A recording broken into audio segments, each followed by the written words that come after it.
Hello everyone. Today we are going to study about inheritance of trait in one contrasting characters. देखिए Mendel ने experiment किया and he took P plant और उसने P plant पे experiments किया. तो and इसने 7 कैरेक्टर्स जो थे 7 कंट्रास्टिंग कैरेक्टर्स पे इसने स्टडी की and he used this mathematical approach also. So when he perform cross between, जब उसने क्रॉस किया टॉल और डॉर्फ प्लांट में. Okay, so here you can see this is tall plant and this is dwarf plant, and their genotype is capital TT. This is called genotype, and for dwarf plant genotype is small tt. Okay, and phenotype क्या होता है? Their external appearance. जैसे ये tall plant है, so इसका जो phenotype है it is tall plant, और ये dwarf plant. So this is phenotype and this is genotype. ये इनका genetic makeup. Okay, so this is tall plant and this is dwarf plant. So when he crossed between tall and dwarf plant, so in first generation, in F1 generation, all the plants they were tall. सभी plants जो थे वो tall थे, but their genotype is different. As you can see, their genotype it is capital T, small t, but still all plants they are tall. Okay, so they are hybrid. ये hybrid है क्योंकि इसमें capital T भी है और small t भी है. Okay, but in F1 generation only one character appears, okay, and the other one it is recessive. तो आप देख सकते हैं in F1 generation एक ही character appear हो रहा है. So this is law of dominance. Means when Mendel crossed between tall and dwarf plant, so in first generation all the plants they were tall, so only one character it appears and the other one it is recessive. Okay, so this is law of dominance. और जब उसने cross किया F1 plants में, ये जो F1 plants थे अब उसने दोबारा से इनमें क्रॉस किया. सो इन F2 जनरेशन उसे जो थे डिफरेंट कैरेक्टर्स मिले.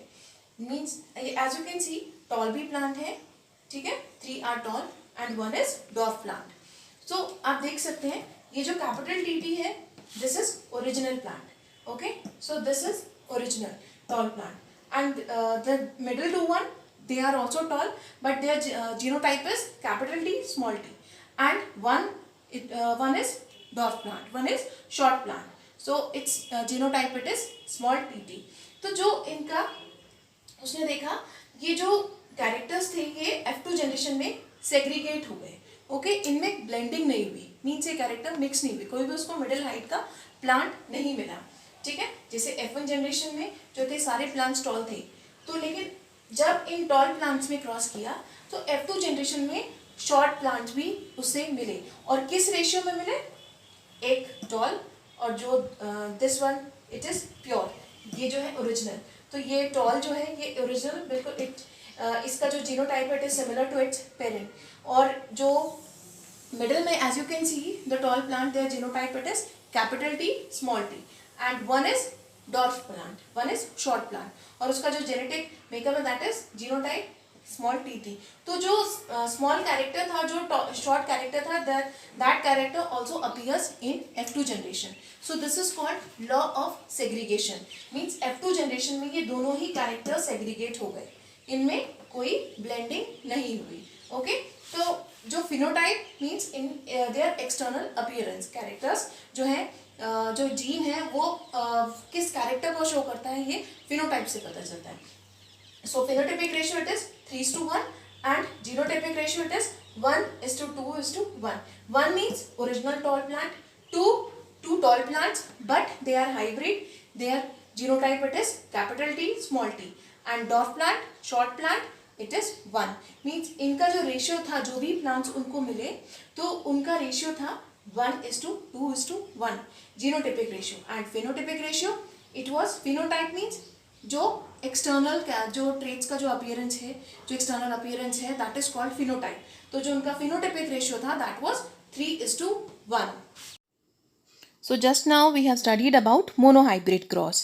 So what is monohybrid cross? A cross that Mendel made to study the inheritance of one pair of contrasting characters is known as monohybrid cross.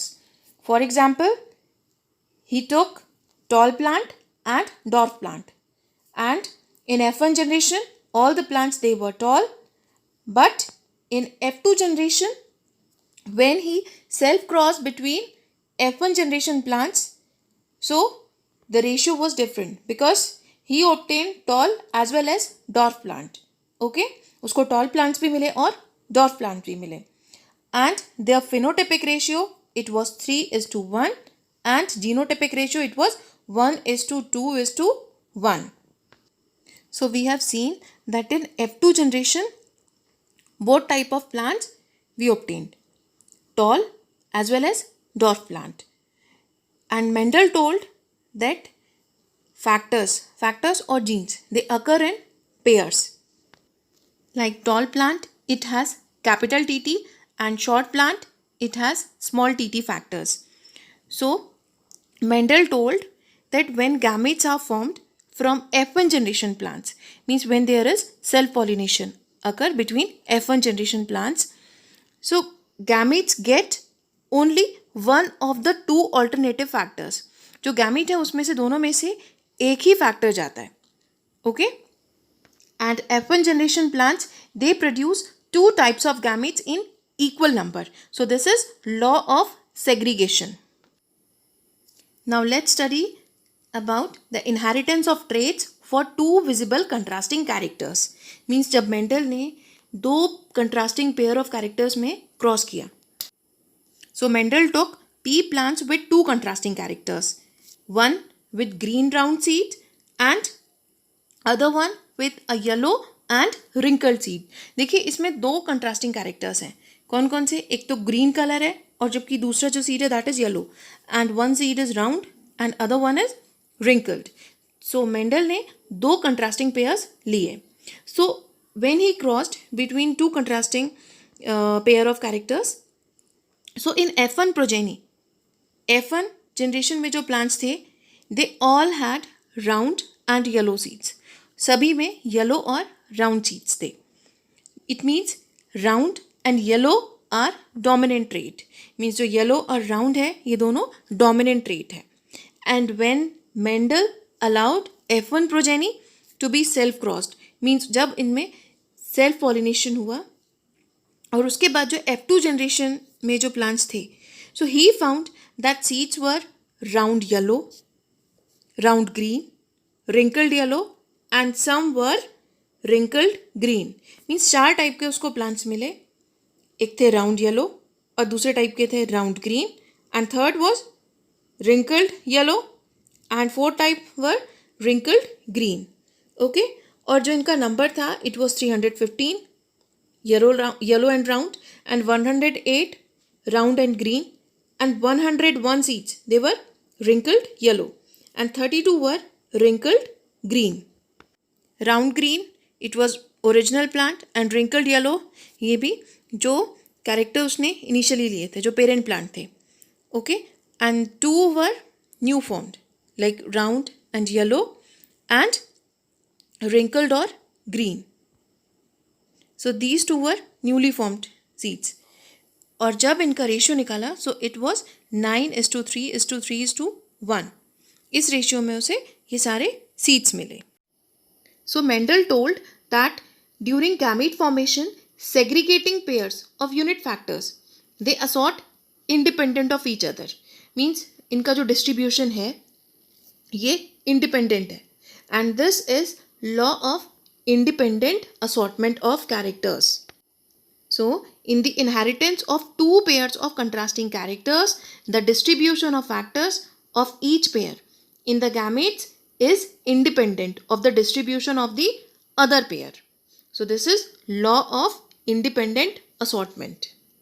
Means in dihybrid cross, he observed that the distribution of factors of each pair in the gamete is independent. वो independent है of the distribution of the other pair. So these three are the laws of inheritance: law of dominance, law of segregation, and law of independent assortment. So now you must be thinking why these laws are important. So these laws have helped in the identification of various hereditary diseases in man and in finding the solution for such diseases. Means इन laws की वजह से जो heredity diseases हैं उनको समझने में आसानी हुई और इन डिजीज़ को कैसे दूर किया जा सकता है ये भी पता चलता है. And Mendel's principles are used in improvement of crops and domestic animals for both quality and quantity. तो मेंडल के लॉज से क्रॉप्स जो है उनकी वैरायटी इंप्रूव करने में हेल्प मिलती है, डोमेस्टिक एनिमल्स हैं उनकी ब्रीड्स इंप्रूव करते हैं. And Mendel's work formed the basis of modern genetics, और इनको फादर ऑफ जेनेटिक्स भी कहा जाता है.